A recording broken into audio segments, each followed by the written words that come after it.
Is this heaven? You wouldn't believe how many guys wanted to play here. The one constant through all the years, Ray, has been baseball. Welcome back to Cocktail Cinema, folks, the weekly movie review podcast where we review movies and pair them with craft cocktails. I am your host, your first favorite bartender, and your third favorite author, Josh Price. I am joined, as always, by my good friends, Greg and Shasti. Damn glad to be here. This is, baseball. Yeah, in honor of what would have been the beginning of baseball season this year. Don't get me started. We decided we were going to review 1989's Field of Dreams. This movie was directed by Phil Alden Robinson. It had a budget of $15 million and a box office return of $84.4 million. So decent return, good success for the time. I mean, this is 89, so for inflation, those are, $250 million. I mean, you're shooting the whole movie in Iowa and then taking a road trip. Yeah, basically. I'm surprised it cost that much, but hey. It's not as much as Kevin Costner's Waterworld. Right? Oh, yeah. I was probably a little cheaper real estate than Oahu. We will definitely touch on the most expensive movie ever made another day. But for this one, talk about another Kevin Costner joint. And in my opinion, he's a really good place to start for this because obviously the movie revolves around him. Right. But even given the very strong supporting cast around him, he still shines. Mm-hmm. Now, I am going to come out hot up top and say this movie is not aimed at me. Guns blazing. However, I do appreciate that Costner's really giving a wonderful performance here. He usually does. I mean, he's usually pretty good for that. I mean, even Waterworld, whatever. Yeah. Sorry, I know I'm going back to it. But even the flop that it was, he still put his heart into it. Yeah. He does. Yeah, he's a very dedicated actor and apparently very difficult to work with.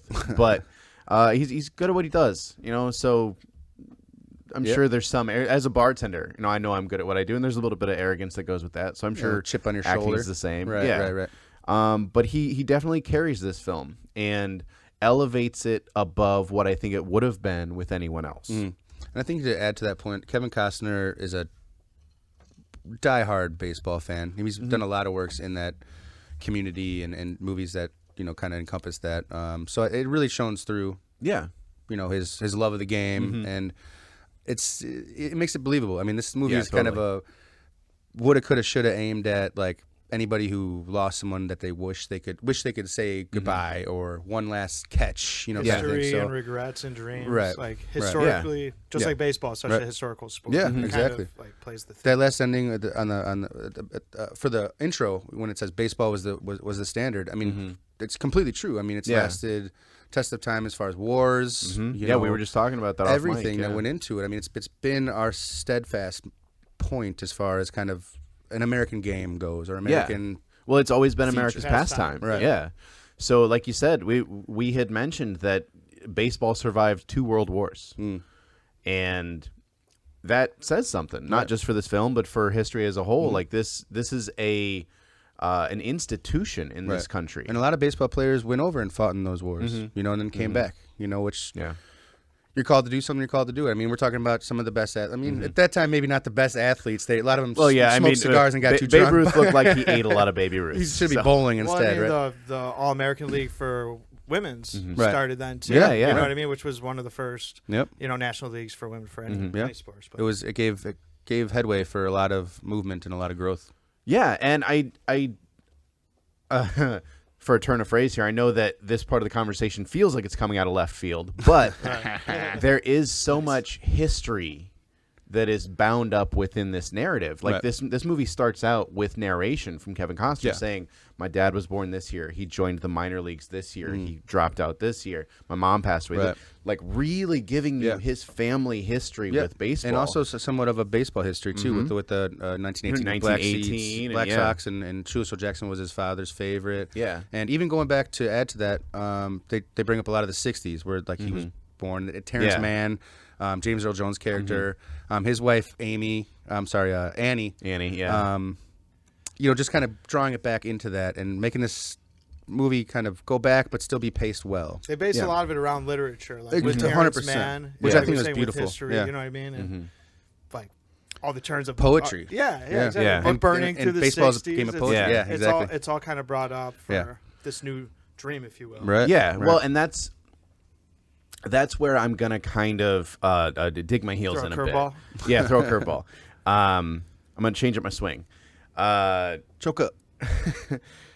I think for as well made as this is, it's only half a movie. Okay. Because they have all of these themes set up of, civil rights and book burning and even suspension being kicked out of the game, that are built up, but nothing really comes to any sort of a climax. We're just like the camera leaves the story. Like we're like we walk away from our telescope. Right. Like at the end of the movie, it's that fade out or the pull out, and then it goes to the sky, and you really don't know what happens. There's guaranteed to be a full act of story to be told there, in my opinion, that would have made this if they had done that. I know it would have been a 2-hour movie. Right. In my opinion, it would have made it one of the best movies about baseball, if not movies ever. Okay. I'll respect that, but I'm going to add to that as well. With that, when you talked about that fade out and the cars, the line of cars that are coming into that. I mean, that kind of, this is a real place. It's a real historical place. Yeah. You know, the Field of Dreams exists in Iowa, and we found out last year that the Sox and Yankees had a game there, which is amazing. Only 3,000 seats or something like that. Yeah. Really cool. I know what you're saying, but I feel like I guess just people have painted the picture of the ending on its own. Like they said, build it, they will come, and it's totally happened. True. You know, However, it's so weird that's that. It's not part of the movie, right? I'll give you that. Well, and I'm gonna 8,000. I'm gonna change up 8,000. I'm gonna change up a little bit here. So you and I are hip hop fans. Implied rhyme is a big part of hip hop. Implied storytelling is lazy. Right. Implied I see rhyme that. takes thought. I gotcha. And I mean, we've bickered back and forth on how we judge movies anyway, because we're looking at the full piece and nothing after or before. So, and like I said, I am not the direct audience intended by this film. Right. So personally, I played baseball my whole life. This is one of those times where I can take a seat Right. back and look at it and be like, all right, how does this really hold up? Yeah. And I absolutely appreciate and understand the opinions of those who love this movie. I just think it's a don't meet your heroes kind of thing. Yeah. Like don't necessarily go I back. see If you what think you're this is saying. the best movie ever made, No. don't go back and watch Yeah. it. Just remember it in your memory. And I'm going to add to your point too, as far as like these weird dream miss- sequences and stuff like that, and like time travel. Like all of a sudden he's in 1950s. Whatever he meeting Archie. time travels twice. Yeah, it's like so it's not explained. I mean, Scary. obviously you're already they've loosened you up by hearing these voices, all that kind of stuff. But yeah, they time travel twice. Yeah. It's not really fully. It's not at all explained. Yeah, like he just Not they're just congruent really Yeah. with any other Thank you. thought Yeah. in the I'm movie. doing but, this. Yeah. But it is, and maybe I'll touch base on it later too, where all those random time traveling twice and all the other random sequences, it goes back to a literary thing, which you know way more than me, and maybe. But the whole movie I'm seems to be based overlooking around some. that. Yeah, it's really It more feels for like it was a Moonlight book. Graham's Yeah. dreams. And it was, and I'll tell you why. For Archie, like so, when he goes to meet Archie, they wait, talk about Doc or Archie, so I know where we're at. Doc. Okay. Doc Archibald. So they're the same person. For those of you Right. who need a quick refresher, it's just Doc is the older version, Archie's the So younger one. before they even get into that sequence, they preface it saying he always carried an umbrella. His wife always wore blue. So when he met Archie, everything had a blue hue. All the lights turned down to blue. Really cool style wise. Yeah. They put you into that place really well. And to add to that umbrella thing, I know I'm skipping to the end. So he always carried an umbrella, and you always wanted to hit. We wanted one at bat in MLB. So after they brought him back into the Field of Dreams, he had that one at bat. After he saved Kevin Costner's daughter, Yeah. no more umbrella. So he was carrying that umbrella as kind of like I wish I woulda. Yeah. Like I said, a woulda, Yeah. coulda, shoulda movie in its entirety. Well, that's where the dreams is. Some people have, Right. have looked at the title and said that it should have been called Field of this or that, Field of Faith, Field of Hope, Yeah. Field of whatever. Right. Dreams. They are saying that in the literal sense of like a good dream or a bad dream. Yeah. Where if you look at the three examples, right, you got Ray with him, and I say this all goes back kind of like regret and dreaming. No, totally. Dreaming about not like the impossibilities or like what Like this is follow. just dreaming. I wish I could have done something different. Even it goes into Yeah. Joe Jackson. Wish I would have done. You know what I mean? Wish Yeah, you yeah. got But kicked out of Rays, baseball. I wish I could have Yep. explained to my dad when I wasn't a hot-headed 18-year-old how I really feel. Yep. Yeah. Terrence Mann, yeah. Terrence Mann. I wish I could have made it different. Yep. That's Yep. why he gets invited out there. Right. Exactly. To see, Joe it's Jackson, literally to see wish I Ebbets would Field. have been That in was his baseball. regret. Yep. And Ray's asking, "What's in it for me?" Yep. And turn around, there's your dad. Yeah. You know what I Yeah. mean? Right. It's kind of like dreams in that sense, which as much magic is attached to it. Any man, woman, human that watches this can look at that and just put their kind of own thing into sure. play. You know what I mean? That's where I think the magic. Yeah. No, yeah, you're right. and it's totally. I'm sorry to cut you off. No, you're Sorry, fine. but I you I was kinda- about to anyway. You I'm sparked an gonna cut you idea. You sparked an idea for me where it really does feel like a book, and I think the fictional book or the alternate universe book version of this could have been fantastic. I don't know It's that off it was. a book. Is it? Yeah, okay. yeah. So I'll that pull it up. explains It's why called there's Joe- so I mean, much the book's called Joe mysticism. It's called Joe Jackson. Yeah. It is. Okay. Okay. Shoes Joe is what it's called. Okay. Then I need to read that book because I guarantee that book is fantastic. Right. Because this movie shows so much promise with the storytelling. And when it comes to dream sequences like this that take place over long periods of time, you do suspend your disbelief. Like, Yeah. I was still willing to go along with those two time travel moments. I was willing to go the distance. I was willing to drive to Minnesota with them. And I just felt like we were like things had been left out.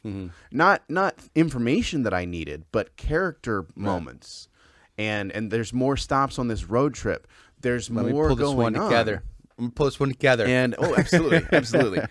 And it just when I say it, it doesn't feel like a full movie. That's also part of it. The other, I'm gonna cut you off again. There you go. The You're other good. thing that ties that together too, which I was talking about, was the dreams and not the literal sense. It also is because his wife has the dream. Yeah. and tell Yeah. him They to go. share And the then Terrence dream. Mann, Moonlight Graham. Yeah. You saw it too. So what? So, Like The it is, voice, it the is voice? daydreaming and Yeah, literal right. dreams too. It's so that it's funny you bring off the wife because I mean this whole dream thing. What wife and where do I meet her that's going to support Kevin Costner and taking off with no money to go meet their You gotta favorite go back to author? the 60s, dude. I'm like, damn. I mean, Annie is sent from heaven. Well, on the other side of that, It must be a dream because no woman ever would What do woman that. can I meet who is going to stare down no person, a any. book burning Nazi? Right. Like I want that Step woman in my outside, life. Beulah. Yeah. And then yeah, go do your thing. Go take out our favorite author and travel the world. While we're well, she had the burning dream alive. too. You Yeah. know Yeah, what I right. mean? It's Still, no, I'm dreaming of her. I'm gonna cut you off again, Greg. I'm gonna cut you off again, Greg. Hit me. So, weather's kind of changing outside. We're coming up on opening Shit, I day. got shorts on today. There were 40. two options in my mind. There were two options for what we could have drank today: beer, which would have been lazy, beer and peanuts, right? or something I'm calling the opening day. All right. So this here is 2 ounces of whiskey. We're using a like a prohibition style whiskey. Okay. It's 5 ounces of lemonade. You got a tall glass here. 3 dashes of cherry bitters and 3 mint leaves expressed by clapping them bad boys between your hands. Got to. Stir it all together. Again, stir whiskey, don't shake it. And there's your opening day lemonade. It's refreshing. Yeah, it is. It's nice choice on the whiskey because if it's vodka, it's gonna be too sweet, and the mint gives it that nice dull. Well, herbal. the mint rounds it out real well, and it almost feels like it's got a mojito feel to it. Yeah. Without there being any lime. It's just as refreshing as with vodka, but you don't taste like Yeah. Yeah. like the booze. It would be super sweet with vodka. Yeah. It's perfect. I'm yeah. As soon as we decided on this movie, I knew exactly what direction I was going to go. I'm like, all right, I can't do beer. That's just too easy. In a highball. So yeah. So here we are. Now that we've got a little bit of refreshment in our system, you know, from the hot sun, making us sweat. I remember being at Sox games, the beer guy would be like, ice cold painkillers. Because we had a rough run. Yeah. Sorry. I digress. So I would like to ask you as a baseball fan, because I mean it is no secret on this show that I am a nerd who does not watch any sports other than hockey. So I know nothing about Shoeless Joe Jackson. I know nothing about any of those other players. I had heard of the White Sox throwing that World Series, but that is as far as my knowledge goes. So Good movie. 8 Men Out's a good movie, too. as far as accuracy goes, towards not just the story, but the people that they are representing. Where does this land? Yeah, I mean, there's not a whole lot given to this movie as far as who, what, when, where, how. But just the stories that were given about, his shoes didn't really work out too well. He played the rest of the game in his socks. He was the real one who story. could be proven that he threw out of the other 8. Yeah, Ty Cobb was an all ass. That's true. All the facts small. that they gave you as far as like he hit this many, he hit the home run in the final game of the World Series. He batted whatever 356 during the whole series. 70s. I mean, it's that's all true. I mean, there's no way, shape, or form you can. He took money, but he didn't throw the game. Right. You know what I mean? So that's factual. I mean, another good movie to kind of represent that, which goes back into it, and like I said, 8 Men Out, really good. Comiskey was involved. There's Like a lot Comiskey that goes, Park, Comiskey? Exactly, Yeah, Comiskey. okay. Like he was that guy, and like he was the owner at that time. Well, I guess White Sox. That makes sense. Yeah. So I mean, Makes it's sense. factually and all that representing that time. Yeah, I mean, it's there, but I feel like the game wasn't really essentially a part of the story as much as I would have liked. But it's more of along the, like I said a million times, woulda, coulda, shoulda. It's about writing the past. It's about dealing with emotion. I mean, there's only so much you can do, and this movie kind of gives that hope where it's, hey, maybe somebody's listening. Yeah. Because nobody gets that shot, and I think that's why it plays on some of the heartstrings that it does, and where it might touch people that aren't necessarily baseball fans, is because everybody's lost someone. Everybody wishes they could have said something that they didn't, or done something different, or not severed ties, or been around. So this movie is more of a drama to me than it is like kind of a biopic, or Well, it's not really a biopic. But they are representing real people, from what I understand. So and a real place, which is cool. I mean, it's really cool that this place really exists. And like I talked about before, you can still buy your ticket. People will pay, Ray. People will pay $20 to line up, not knowing why. It's euphoric to them. It's that sense. But growing up, just like maybe for you in hockey, I lived on the baseball field. It's like I can the smell of the grass. When he was doing that, I did have some flashbacks. It's like sounds and scents that stick with you. Completely agree with that kind of stuff, and that's why I think this movie might hold a little bit more weight to me. But not a whole lot of trickery involved, but it's a straightforward movie. Talking about historically accurate, you asked about baseball. Just beyond that, Shoeless Joe, the book, was written by W.P. Kinsella. Like Ray Kinsella. Huh? Oh, okay. Wow. Talking about Terrence Mann said that his writing dad the wrote the article book. about his dad. And Cool. I saw it was 25 years after the movie was That's shot, cool. which was 3 years ago. So it was before the first Field of Dreams game that you're talking about. Yeah, it was last year. Yeah. It was which was last year. So 2 years before that was the 25-year anniversary, and they had the whole set on there, not set, but like some of the memorabilia and the cameramen, right. They had Kevin Costner on there talking to chopping up with Bob the players Costas, and stuff too. I think he came out with the players like in that opening sequence from that. Well, from this that was game. like you're talking about before that though, right? Right. Because last year is what you're talking about. Yes. He's talking about We're 2 kind of years mixing before it that. up. Yeah, for sure. I'm just saying he was saying keep this here, do bigger things that they ended up doing, but just Kinsella, his character, and Mann writing about him and kind of tying together. I think the historical stuff that you're focusing on to make it make sense literally is like, I think we got to read this book on the side to kind of touch back on it. That's cool. I didn't know Kevin that. Costner That's was saying awesome. in that interview, he said the word, I don't want to bastardize this film too, especially based on what it's all based around too. It's kind of like the perfect word. He's like, I don't want to bastardize the book, because Kinsella is one of those authors who's like conscientious That's about cool. like, I did not the know movie that. being ruined, and they kind of held that to life. So I think whatever didn't translate directly for the film They just was still to hold true to the heart of the story. the book. Yeah, that's fair. That's Dope. fair. And I an can awesome definitely fact, dude. I can definitely see that in the final product, where it doesn't feel like anything's been modified. It's just been Set to screenplay. put on the back burner. Yeah. It's like they made the movie about how the author of that book could be tied back in with Yeah. I love it. it's I love it. I will have to check this book out for sure. That's another layer for me. Yeah. I don't know. That's really cool. And I don't know how that escaped my my research. Like, normally I pick up on that stuff. There's but- continuity problems in a lot of the movies we cover, but when it goes back to like holding true, sometimes we got to bridge that gap. Which you gotta of course, respect too. Of course. Yeah. You know. Of course. Cool.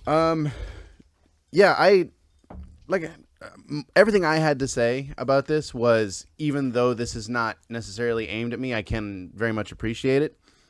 Greg, I'm gonna toss the floor to you because I know this. Not only did you bring this movie to the table, but I know it's dear to your heart. Yeah, it was kind of a Shasti and I kind of talked about it, and yeah, I mean, it seemed like the right move, and now it's kind of like, oh, baseball's delayed, damn it, But I mean, here's wishing that they solve this thing quick because baseball is near and dear to my heart, and Shasti and I played on the same team when we were kids too. I met each other, right? Yeah. So no, I mean, there's not a. I think I've covered everything. This is a movie that just makes you want to think about better days or wishing that you could have done better things in your life, which everybody has regrets, not necessarily regrets, but things they would have done maybe a little bit different. So in that aspect, I think that besides that, the movie's awesome to a viewer. I'll watch this movie anytime it's on TV. It's not grading it wise. I might be a little harsh here, but I love this movie. I'm going to give this movie a 72. Oh yeah. Oh, I'm sorry. I'm sorry. We're getting there. We're getting there. I thought we were there. No. You're show my cards. No balking. No balking. Oh, I didn't get my stuff. Now, let me get my dip in. Since Greg is jumping the gun here, sorry. Folks, we are actually going to start doing things a little bit differently these days. Yes, we're still going to give you those delicious cilantro-covered taco scores, but we're also going to be kind of discussing our feelings of the critic scores. So, Shasti, what do you say? Should we give our scores first? Do you want to do the critic score first? Let's give our scores first. All right, Greg, fire away with what we already know. Shot my shot already. 72 out of the 72. park. Shasti? I give Field of Dreams a 76. 76. And I wanted to, since I didn't throw my last thoughts in there. Because I cut you off, sorry. Because you went straight to taco land. I know. It's Tuesday. He's hungry. The blue hue you brought up for the lighting when it was the Moonlight Graham sequence back traveling in time. It was even like when Costner's daydreaming, like when he's looking out the cornfield and he just sees the baseball field for a split second. There's those like daydream sequences where that blue hue is used also. Nice. And we use orange and blue for the main reason that Star Wars lightsabers are red and blue. You know what I mean? Yeah. It's to portray the good feeling or the dream feeling or the feeling of hopelessness and dreams. And a lot of things like that we kind of skipped over, and I think they did really well. So 76. Nice. Totally. I'm going to split the difference and give this a 74. Okay. For everything it is, I can absolutely appreciate the project. Yeah. That said, we're going to hop over to what those critics say. Now, critics are sometimes right, sometimes wrong. Except for us, we are always right. So let's see if the critics agree with us. Wow, this is a really close score here. So the critic score is an 87 on Rotten Tomatoes, and the audience score is an 86. Wow. I think that's possibly the close. Like, there may be one that we've done that's been that close. The same. I'll go ahead and kick this one off. I think both critics and audiences are giving this movie too much credit. Yeah. It's good, but when I think about a movie that's rated an 85 to a 90, where they have it, I think it's a movie that cannot be missed. Yes, must watch. It's a quality film that just you have to have in your repertoire. And it's dynamic, and it hits on all aspects, and it rounds out every part of each other. Soundtrack was good in this one, but soundtrack's very good in this. But movie. no, I heard a little of them Allman Brothers, or the Cashew Sisters, as my buddy calls them. No, I mean, I think I'm spot on with you. When I think upper echelon of the 80s and the 90s is a special place where it's like there's only a few movies that are going to go on that tier. Yeah. So I think they overshot this one a little bit. Like the 80s as a whole for me are that upper echelon. Like the 90 to 100 range is my top 100 films ever. Right. But where they have this sitting is, I think, where I put Godfather 2 and like Die Hard. Yeah. And so when I think about those films that I've rated that way versus Field of Dreams is good, but it's not meant for everybody. Yeah. And it's not necessarily something like a dream that you'll remember forever. And like I said before, I think it's a lot of that comes down to feeling and emotion and just totally. Just euphoria. I think a lot of that is just jerk reaction type stuff. I think we're slightly maybe undercutting it, being critical like this, what we're supposed to do, but I still think we're, especially with how close these are, I think it's slightly overrated on the sense of 87. I guess if they're right, we're wrong. Well, I mean, no. That's what I'm saying. We're right. If they're that close, you know what I mean? It's like, That's kind of one of the things, but we're doing our jobs. Well, I mean, you also have to think when it comes to audience scores, there's a lot of nostalgia and bias that goes into it. But you don't expect the same for the critics. For a critic score, well, with the exception of like new movies, new movies, if a newspaper didn't get an advance copy, the movie's getting a bad rating. So critic scores can be it's 63 critics and it's over 100,000 audience. Yeah, which impressive, but still 89. I mean, it's a little high. Yeah, a little high. We're gonna toss it to our audience score. So those of you listening and watching, hop down to the comments and give us your taco rating. Do you agree with everybody else, or do you agree with us because we're right? It's true. Let us know why. We love the engagement. We love talking to you guys. Like those of you who do interact on a regular basis, we love hearing from you. It's always a good conversation. If you want to interact with us more, you can hop down into that description, go over to the Patreon. For as little as $1 a month, you can get all the goodies, have wonderful conversations with us, and be a part of polls and early access, all the good stuff. Future movies. Eases pain. Yeah. We ease your pain. That said, eventually, every dream has to come to an end, and you gotta wake up. So, Greg, Shasti, people out there of the internet, I gotta say goodbye.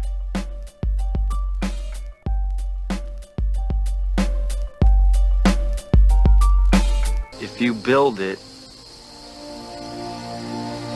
he will come.